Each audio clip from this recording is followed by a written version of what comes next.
Buenas tardes, muchas gracias.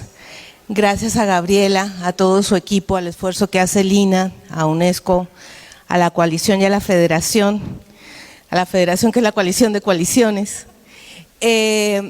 Un poco comentar que el recorrido que voy a hacer, más que contar que tendremos oportunidad de escuchar una voz mucho más informada, tiene que ver con qué ha pasado con la sociedad civil en México con este proceso. ¿Qué pasa con la convención? ¿Desde dónde nos acercamos? ¿Cuándo nos acercamos qué pasó? Y tal vez habría que empezar por cuando empieza la alternancia en México, ¿no?, que se atribuye al sexenio que empezaría Fox en su momento.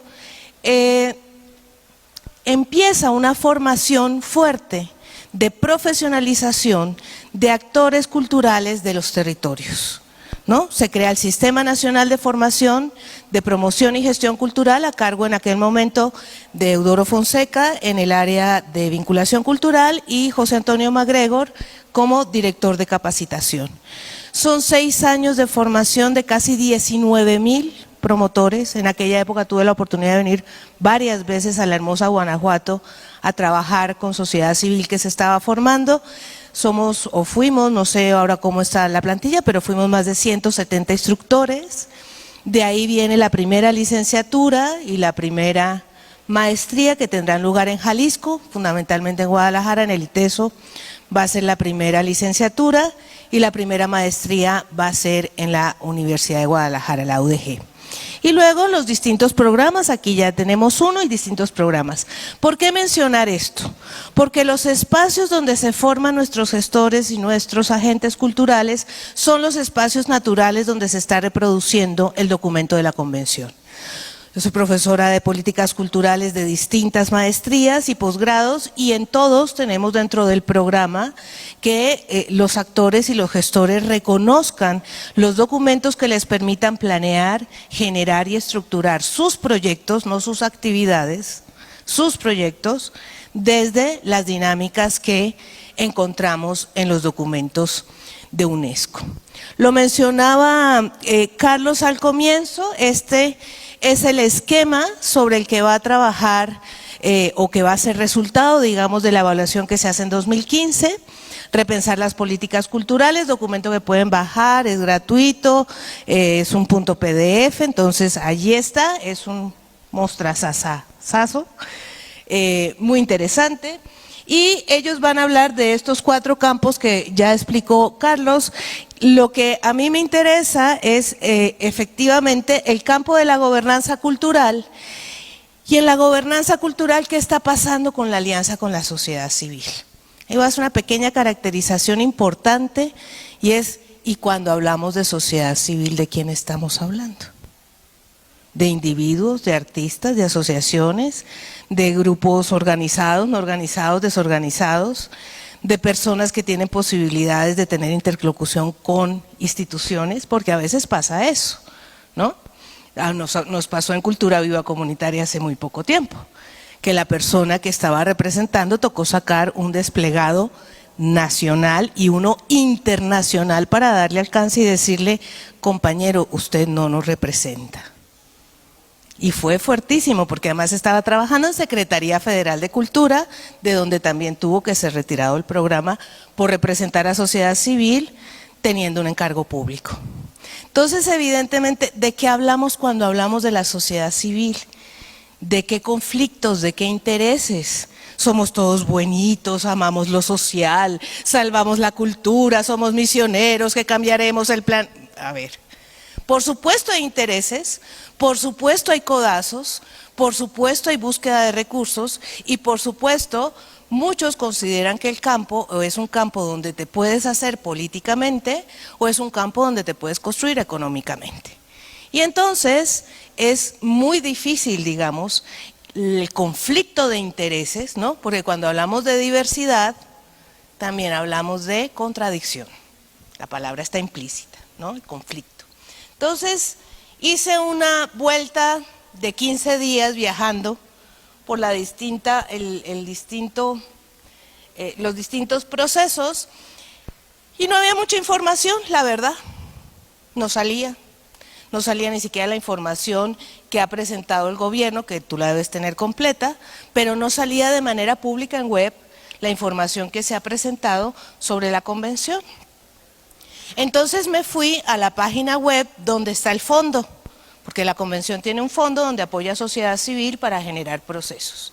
Recordando que yo tuve la fortuna de conocer a Gaby hace muchos años, porque ella me invitó, a raíz de que ella y su equipo en Toluca construyen este proceso, aplican y generan un recurso para hacer un encuentro sobre la convención en Toluca. Allí iba yo a representar Agenda 21 de la Cultura por encargo de Jordi Pascual.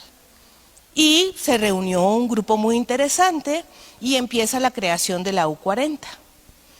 Hay información de ese proceso hasta 2014, público, en web, que miré. Para la construcción de información, miré qué información digital había y qué conversaciones había pública entre los actores en las redes. ¿No? Eso es importante. Información que ellos hubieran generado en su interacción. ¿Qué tiempos y dónde está localizada la información? ¿Qué tipo de participación hay? Hay una participación abierta, los documentos están en Drive, se puede entrar, se puede escribir, no se puede escribir, ¿qué han hecho? ¿Qué memorias en documentos públicos o dentro de la UNESCO que arrojan no resultado? No hay un resultado específico del proceso con sociedad civil dentro de ese tema. ¿Qué pasa con el declive del 14? Es decir, la primera parte, la coalición se dedicó a lo que bien mencionabas ahora, vamos a generar la ratificación de México de la convención, esa parte se logra. Luego se crea una red que se llama U40 y eso no se encuentra mayormente. Y entonces la red visiblemente, puede ser que aquí hayan otros datos, puede ser que no, pero en general lo que se puede detectar en lo que a mí me corresponde es no hay información suficiente. Luego la red no está operando, ¿no? Entonces, ¿qué problemática? Ya mencioné algunas, pero para dejarlas un poco asentadas y más claras. No hay información, el grupo no encuentra interlocutores, hay como un vacío de interlocutores, te dan nombres, pero no necesariamente porque haya un nombre hay una actancia y mucho menos una agencia, ¿no? Nosotros en la sociedad civil hablamos cada vez menos de empoderamiento y cada vez más de la capacidad de agencia de intervenir en las agendas políticas de las instituciones y tener posibilidad de voz y de voto. Ausencia de espacios para la difusión y puesta en común de la convención. Este año tuve la oportunidad de formar 230 gestores, promotores y artistas que van a trabajar con semilleros creativos en número igual de estados, con personas de todos los estados del país y no conocían la convención, pero a donde voy, el laboratorio, como escucharon, a dónde vas. Y luego te dicen, ay sí maestra, yo estuve y lo vi, pero ya no me acordaba. ¿Y será que podemos participar en el fondo? Y siempre te hacen la misma pregunta, ¿no? ¿Será que puedo llevar mi revista de poesía, porque la poesía me gustaba de niño y poeta soy yo, al fondo? Y pues el fondo realmente no funciona desde la perspectiva de lo que no genera procesos de mayor envergadura. Y por otro lado, hay falta de interlocución, pero claro, le va quedando uno claro, bueno, a mí me quedaba claro, pero ahora lo mencionaba Carlos de manera más sostenida, UNESCO, la Oficina Nacional, no lleva la convención, se lleva desde París. Entonces, si alguien toma el tema aquí, ¿con quién habla? ¿No? Digamos, en la perspectiva institucional, si tú vas a la Secretaría de Cultura de la Ciudad de México, donde yo vivo, los actores no conocen a veces ni siquiera la Agenda 2030, ni siquiera el desarrollo sostenible, dejen ustedes la convención, ¿no? Y vas a los municipios, ¿no? Y hay un caso muy difícil. Todos sabemos cómo funciona, bueno, todos no, muchos sabemos cómo funciona el problema en lo municipal. Luego vino otro equipo que va a ser de la CONAIMUC, la CONAIMUC sigue activa, es la Conferencia Nacional de Instituciones Municipales de la Cultura. Es la red nacional de municipios que trabajan en temas culturales. Eso existe hace muchos años. La CONAIMUC se presenta, le dan un recurso para algo que se llamó Paralelo 9X, con la idea de forman como 435 personas, hacen cursos de industrias culturales, con la idea de, ¿no? Y ustedes saben cuántos cursos se han hecho de emprendimientos culturales en los últimos 10 años en México, y quién ha hecho seguimiento para saber si de ahí ha salido una sola empresa o no. Evidentemente hicieron los cursos fueron masivos, los cursos fueron interesantes, con especialistas buenos, pero la diferencia entre hacer gestión en territorio y ser gestor de gabinete es muy alta. Yo estoy en territorio hace 25 años, caminando calles, faros, mercados públicos, ciudades, pero cuando uno es gestor de gabinete y se aprende los documentos sobre industrias culturales, los datos de la UNESCO, los datos de la UNTAC, los datos de Naciones Unidas, todos los datos, pues muy bonita la gestión, pero eso no es gestión, ¿no? El cómo hacer. Entonces, una de las apuestas, y lo iremos viendo, ¿qué le pasó? Es que tenemos un exceso de retóricas y una muy baja porción de gramáticas, de procesos de transformación. Luego va a ganar este proyecto, es un proyecto muy bonito, ayer lo estuve visitando, es un proyecto de San Cristóbal de las Casas, que trata de que los jóvenes participen en la industria del libro y de la música, ¿no? Pero ustedes saben que un proyecto se evalúa normalmente 3 años después y que un proyecto arroja resultados según cómo se va narrando. Es decir, el campo semántico cumple un lugar fundamental en la estructura de la política cultural que se ha realizado en el territorio. Ahí están sus resultados esperados y te mandan a un sitio web. Estas fotos son directamente de UNESCO, las tomé de pantalla. Y va uno a Germinalia. Ahí está el proyecto, se ve bonito. Y lo primero que uno lee, no solamente en esta página de quiénes somos, sino en la página general es apóyanos. Y uno ya sabe que el proyecto no funcionó. Casi todos los artistas y casi todos los gestores quieren que las instituciones los apoyen. No construyen recursos, no generan procesos, no estructuran mecanismos de transformación, sino fundamentalmente apóyame.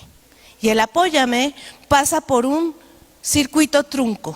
Yo le llamo al circuito cultural, ese que mencionaba hace un rato Carlos, le llamo el circuito trunco porque trabajo en construcción de ciudadanía hace muchos años y creo que lo que le falta a ese pedacito es que las personas no solamente reconozcan sus derechos como sujeto de derechos, sino ejerzan sus derechos culturales y tomen la posición de estructurar su participación en el circuito y no ir como público, porque público son las clases medias o los pobres. Las clases medias pueden pagar, los pobres son números de beneficiarios de los programas en el sector público. Entonces, tenemos un vacío que le llaman apropiación, pero que no es suficiente. Entonces, el proyecto es bonito, pero el proyecto no está vendiendo mucho, están tratando de hacer crowdfunding, está tratando de sobrevivir, es decir, recibió dinero, pero no logró de eso saltar a la sustentabilidad diaria y a la sostenibilidad en el tiempo del proceso. Y luego tenemos Retina Latina, que fue presentado por el Ministerio de Cultura colombiano, son 5 países, incluye México, lo acaban de lanzar, mírenlo por favor, está espectacular.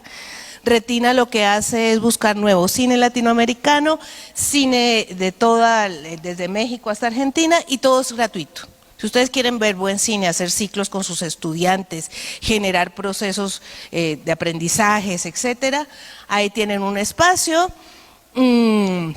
Ahí está Retina Latina, esa es su página, ahí la pueden visitar. Le tomé esa foto, había otra, pero es que la de la niña y el elefante estaba espectacular. Entonces, creo que vale la pena y evidentemente pues acaba de terminar el proceso. En 3 años sabremos si fue sostenible o no. Sí, ¿por qué? Porque lo presenta una institución, ¿no? Y no nos dejarán mentir, las instituciones se cambian, los funcionarios y los proyectos tienden a mermarse. o a transformarse o simplemente a desaparecer. Pero es la naturaleza de los proyectos. Yo le hablaba hace unos años con George Giudice, le decía muy traumatizada que Bogotá, después de Cultura Ciudadana, que tuve la oportunidad de trabajar en ese proyecto, en 95 a 97, pues que Bogotá estaba hecha un desastre. Me dice, hay que dejar que los proyectos tengan sus altas y sus bajas.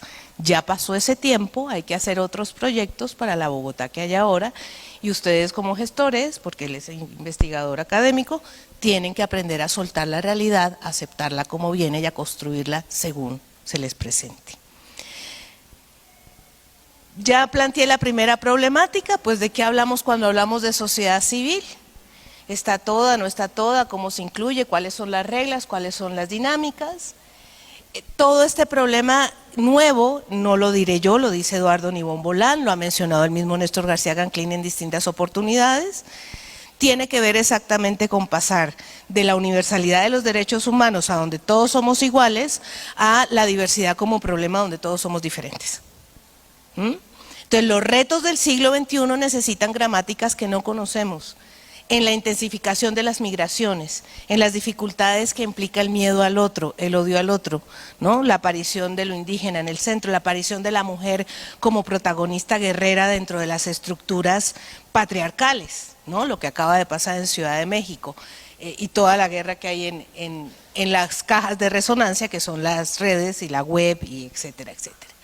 Y la escasez de gramáticas. Uno de los temas, tal vez el más interesante, el que nosotros le hemos apostado como somos agrupaciones que emergemos en ciertos momentos y pertenecemos a distintas plataformas de sociedad civil, yo en distintos lugares del país, algunas de mis colegas en otros, tiene que ver con la construcción de agentes sociales, no solamente del sujeto sujetado como sociedad civil, que además ahora tenemos poco campo, ¿no? El presidente ha dicho que no quiere contratar con nosotros, el presidente ha dicho que somos intermediarios, que no somos legítimos, y hay como varias opciones, discutes con eso o sigues trabajando. Nosotras, como somos de las que trabajamos, seguimos trabajando, no vamos a enfrentar el discurso, ¿no? Un día amanecimos mafiosos, malos, y no, ni modos, nos retiramos y seguimos trabajando. Pero hay una cosa muy importante, y es que la mayoría de las entidades quieren contratar sociedad civil para que les haga la chamba con el discurso que esperan. Entonces la chamba queda siempre bien hecha. Hacen 4 funciones de cine, tejieron sociedad y construyeron futuro para los niños más desamparados de las colonias pobres de Guanajuato. Firma, voy a poner una firma de una entidad que nos cae gordos a todos por esta época, Organización de Estados Americanos, la OEA. Y entonces le presenta a la OCDE, y la OCDE crece el número y dice intervención en Guanajuato para los niños. Y todos felices, ¿no? ¿Qué pasa con el sujeto sujetado? ¿Qué pasa con el que tiene actancia pero no tiene capacidad de constituirse con agencia, con poder, con posibilidad de moverse interinstitucionalmente y no solamente allegar recursos institucionales, sino ser de alguna manera relativamente crítico con el proceso institucional?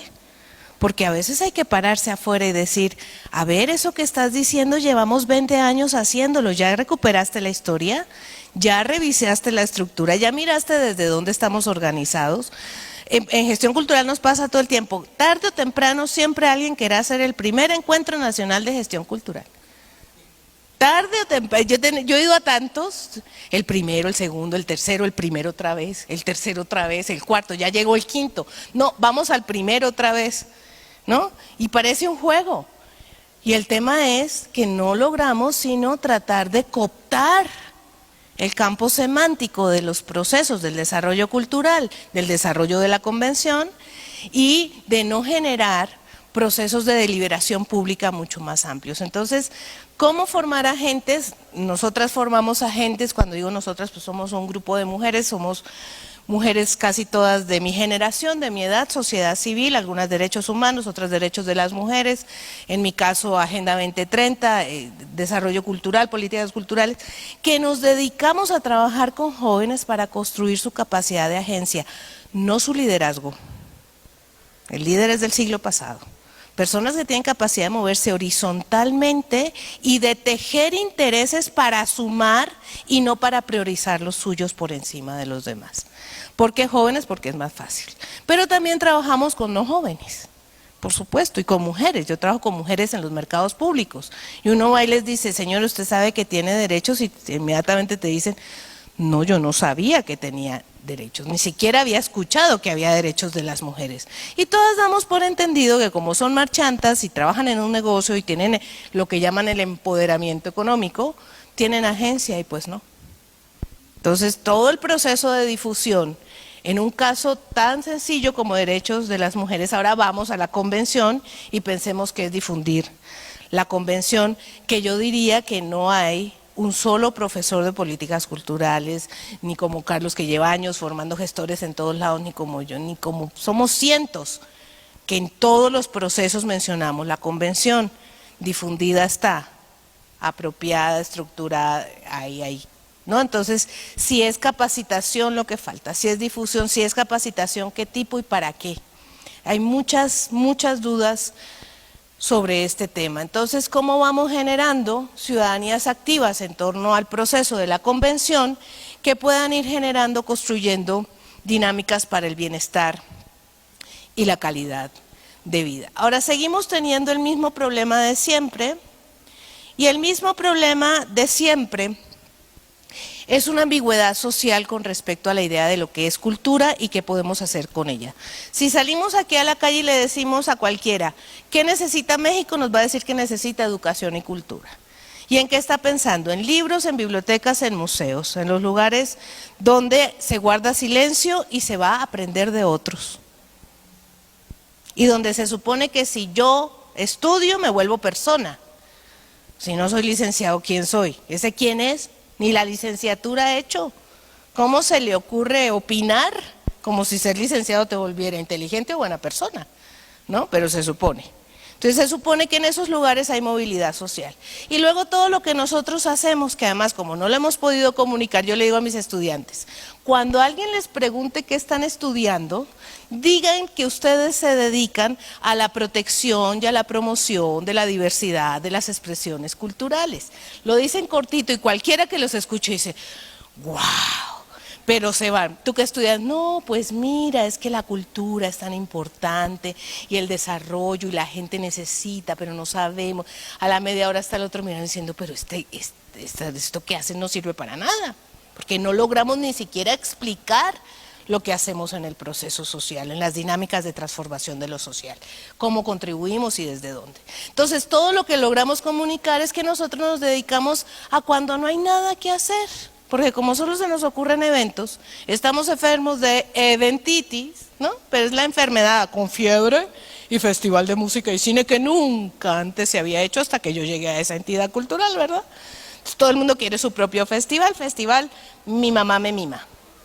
Sale el festival y la gente que cree que lo que hacemos es un accesorio, es para el ocio, es acompañante de la turistificación, y parte del parque temático de la gentrificación. Es decir, trabajamos para el tiempo libre y ya, no somos necesarios. Entonces, la perspectiva de la cultura como derechos y volver al tema de la ciudadanía, no solo la cultural, sino la ciudadanía en su sentido amplio como un proceso donde entonces la cultura es fundamental a la construcción del nosotros y de una sociedad que pueda hacerse responsable de imaginarse de otra manera y construir futuros posibles, es una responsabilidad de la dinámica cultural. Entonces, ¿cómo ir cambiando ese proceso y cómo generamos redes y gestión de espacios para y con la sociedad civil? Uno de los temas más complejos es que la gente cree que tiene una red porque tiene una lista de personas que son sus amigas con un listado de teléfonos y direcciones, ¿no? Y que eso es una red, no, perdón, eso es un cuadro de Excel, ¿no? Eso no tiene alma, ¿no? Eso no sirve para nada. Lo vivimos muy duro y por eso creamos territorios culturales en Ciudad de México con Niurka y con Lisa y con Javier y con otros dos compañeros que ahora ya no están, porque cuando vino el terremoto, No había una red que fuera capaz de autoconvocarse a contribuir, sino un muchacho que llamó a todo el mundo y dijo, vengan, los carnetizo y yo les digo a qué albergue van. Ya salió diputado local. ¿No? ¿Qué hizo? Como buen mundo priista, los carnetizó a todos, sacó la lista, sacó los nombres, los mandó a los albergues y hubo peleas en las entradas de los albergues y no tenían escritos los sistemas de cuidado y de protección, y si tiembla cuando estoy en una presentación, y si el niño está muy afectado, y si no, nada, no tenían ningún y sí.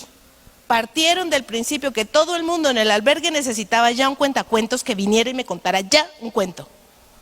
Eso es cierto, eso es falso, ¿no? Cómo nos construimos como red, ¿no? No es tanto cómo nos cuestionan, pero se fueron a los puños. Tengo datos de 2 albergues donde se pelearon afuera grupos de teatro. Entonces, ¿cómo nosotros mismos, y cuando yo digo autoconvocarnos, es como la sociedad civil toma la responsabilidad del activismo que se plantea como transformador de sociedad y no solo se sienta a señalar lo mal que están los otros?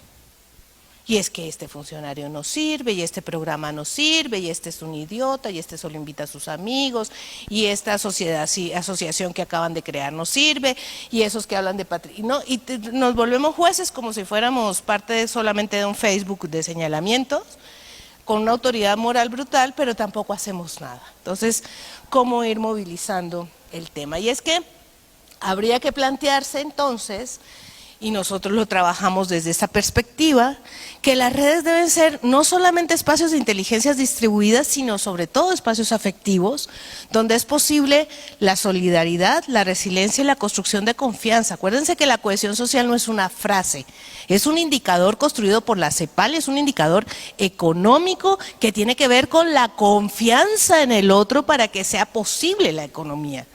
Por eso cuando yo trabajo, cuando yo digo tengo un proyecto de memoria comunitaria, lo que tengo es un proyecto de economía social y de cohesión, pero no digo mi proyecto es de cohesión social. Aquí lo usamos como tejido social, que dice todo y no dice nada, qué tan tejidos estamos, eso qué es o cómo, ¿no? Entonces, ¿qué pasa con la construcción de confianza? ¿Cómo están las inteligencias distribuidas? ¿Está circulando suficiente información? ¿Hay espacios para construir conocimiento sobre la convención o no? No basta tener los datos hay que construirlos como conocimiento. ¿Cómo generamos transformaciones de manera estructurada y sobre todo cómo documentamos aquellas dramáticas que permiten desde el proceso cultural, que tienen en cuenta, digamos, la convención, la diversidad y todo aquello que está de por medio, que permiten otras formas del hacer? Porque si seguimos haciendo lo mismo y queremos que lo que sean resultados de la convención, lo que hacemos es adecuar la realidad al discurso y no crear otras realidades con las posibilidades de los acuerdos. Y finalmente, esto que es lo que más duro estoy trabajando hoy en día, además de las gramáticas, y eso sí ya es un proceso, digamos, de innovación social fuerte, ¿cómo logramos que los gestores, además de ser responsables de la construcción de circuitos culturales en el campo de lo social, estén en instituciones rígidas o en instituciones muy blandas de la sociedad civil, además de elevar los umbrales de reconocimiento simbólico de los ciudadanos, además de permitir y crear tiempos y espacios creativos para el ejercicio de los derechos culturales, nos hacemos responsables de las arquitecturas de la participación? Esto no es un temita aquí de que yo invité a 5 amigos y tengo un mapa de actores. Eso era el siglo XX. ¿Cómo construyo espacios de participación donde el diálogo sea posible? ¿Cuáles son las reglas de ese diálogo? ¿Desde dónde se está enunciando? ¿Cuál es el campo semántico que permite que nos comprendamos? La convención puede ser uno, y es uno, pero como hay recursos de por medio que superan lo que los actores individualmente o las personas individualmente pueden acceder, se vuelve un campo de lucha, ¿no? Entonces hay que tener presente qué está pasando ahí y ir solventando, digamos, las diferencias. Tendríamos entonces que en esas arquitecturas preguntarnos cómo comunicamos las culturas, que es un tema que tú has tratado ampliamente, qué pasa con la web, qué pasa con las inteligencias, qué pasa cuando un Estado o un gobierno decide liberar sin permiso ciertos contenidos, qué vamos a hacer con esos temas, cómo ensamblamos la convivencia y no solamente la convivencia hacia afuera. Es que hay una cosa muy divertida con los gestores y los promotores, y ustedes no me dejarán mentir. Yo trabajo con comunidades. ¿Y eso qué significa? Que yo soy clase media y ellos son pobres. Primer punto. Segundo, que ellos me necesitan. Tercero, que yo sí sé que es cultura, en cambio ellos no. Y si ellos tienen expresiones culturales, son tan diversos y tan tradicionales. Pero yo sí sé que es cultura. Y luego pensamos que el acceso es el acceso a la programación que hace un funcionario. Y eso no es acceso, acceso es acceder a mi propia cultura, a mi propio reconocimiento, tener la opción de decidir si quiero o no pertenecer o no. El o no es el centro principal de toda la Declaración de Friburgo de 2007, o no, si me reconozco o no con una cultura. Y finalmente, ¿cómo vamos generando esas coordenadas para ese diálogo? Y no es el diálogo de los otros entre ellos porque yo sí soy gestor. A ver cómo aprendemos a hablar entre nosotros, cómo vamos generando procesos. Gaby lleva su vida entera generando procesos, buscándolos, ¿no? Y hay muchas personas que hemos estado en distintos espacios construyendo dinámicas de diálogo y hay muchos otros que se dedican a bombardear el diálogo y hay muchos otros que les encanta decir que dialogan y solo dan órdenes. Depende del lugar del sector público donde estén, el grado de dirección que tengan, ¿no? Lo que les conviene o no, cuando quieren hablan en nombre de la comunidad, cuando quieren convierten un proyecto público en un actor comunitario y así pueden jugar en todas las canchas, ¿no? Entonces, ¿cómo vamos revisando esos temas? Y entonces, ¿cómo, y con esto ya voy cerrando, generamos, y qué se necesitaría, digamos, para una participación, es como las conclusiones de la reflexión sobre este tema alrededor de la convención? Pues, ¿desde dónde invitar a un diálogo incluyente y abierto sobre la convención? Uno, porque para la mayoría de las personas la convención es un PDF dentro de su computador, si la conocen. Para otros la convención es algo que tiene $100,000 al año. Entonces solo existe faltando 15 días, así como cuando el Fonca, oye güey, van a cerrar mañana, ven hacemos un proyecto, ¿no? Y ahí se sientan, ¿y qué hacemos? Un festival, listo. Y ahí lo mandan y claro, pues UNESCO les dice que no, el Fonca les dice que no y ellos insisten, todos los años hacen lo mismo y no se dan cuenta que no es necesariamente la institucionalidad vigente, sino la estructura desde donde ellos se colocan. ¿Cómo pensamos en representatividades interinstitucionales sobre la convención, más allá del tema de coalición o no coalición? ¿Quiénes deberían sentarse? Si el UNESCO local puede, ¿no? A mí me nombran los municipios y a mí, la verdad, con tantos años, yo formé a todos los funcionarios de San Luis Potosí hace 8 años, de Tamaulipas trabajamos con todos los jóvenes, los funcionarios, los alcaldes. Los alcaldes duran 3 años, los presidentes municipales quieren sus 3 fiestas grandes y una buena borrachera, ¿no? Y que vuelvan y voten por ellos, los de los municipios pequeños. Por supuesto no estoy hablando del alcalde o el presidente municipal del mismo Guanajuato o de Guadalajara, me estoy refiriendo a los de los municipios aledaños, que para ellos cultura es nombrar a su tía, a su prima o a su esposa en cultura, que le hagan una buena fiesta. Antes, en un momento que llevaba el laboratorio por distintos sitios, la conclusión era que todos querían a Celso Piña. Yo no sé ahora quién quieran todos, pero en un momento todos los alcaldes de este país querían su fiesta patronal con Celso, que se nos murió este año, ¿no? Y querían bailar cumbia y hacer su gran fiesta. Normalmente hay 100,000 pesos para cultura al año en los municipios, 100,000 les vale la fiesta. La Casa de Cultura, la evaluación que hicimos hace 2 años de las Casas de Cultura de Oaxaca, les dan normalmente 5,000 pesos al mes. ¿Qué hace una casa con 5,000 pesos al mes?